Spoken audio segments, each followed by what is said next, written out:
Hey guys, Rob from AST here. So I wanted to put my BCBA hat on today and come to you with a clinical blog. And it's something that came up in almost every IEP I felt like I sat in. There was this odd paradigm that would happen. And there would be a lot of folks who had this great intention of implementing a strategy, but I just would see it not quite implemented right. So I want to give you a quick tip on breaks. You probably have heard it in your child's IEP or from your BCBA or whomever.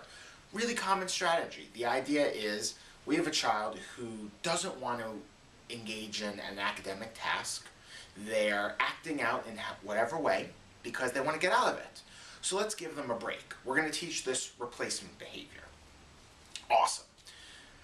But what they often do, and what becomes kind of a misconception, is what is a break?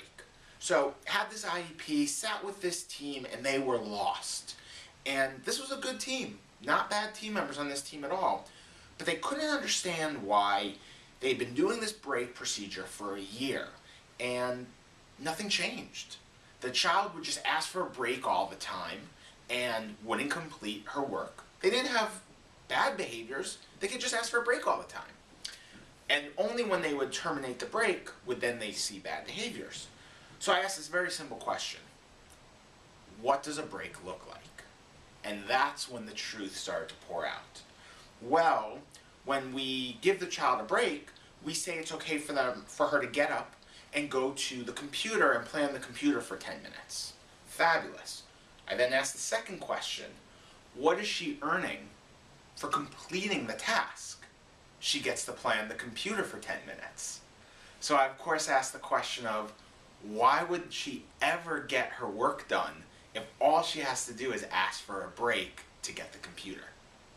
So that's a really basic example, but I see variations of this all the time. Maybe it's getting the computer is what the child is earning for completing the task, but they get to read a book during the break, and books are relatively preferred or mostly preferred. A break should truly be a break. So if I equate it to me and my work on a daily basis, because I avoid tasks from time to time as well, a break is me literally just sitting, taking a break, not working. It is not me going on the internet and going to ESPN to find out what the scores for today's or last night's games were. That's my reinforcer.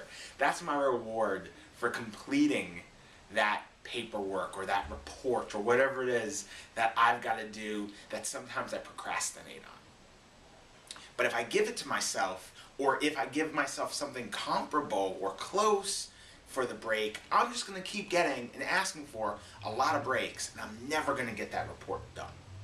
So keep that in mind when you're looking at your child's behavior plan. Again, this is something that comes up in a ton of IEPs, and you just want to make sure that you've got this paradigm. The challenging behavior doesn't let me escape. The break allows me to calm down and relax, soothes me, but it lets me get out of work for a little while. And then when I complete the work, that's when the big reinforcer comes in. That's when I get the prize, the reward, the celebration for a job well done. All right, guys, I'll talk to you later. Have a great one.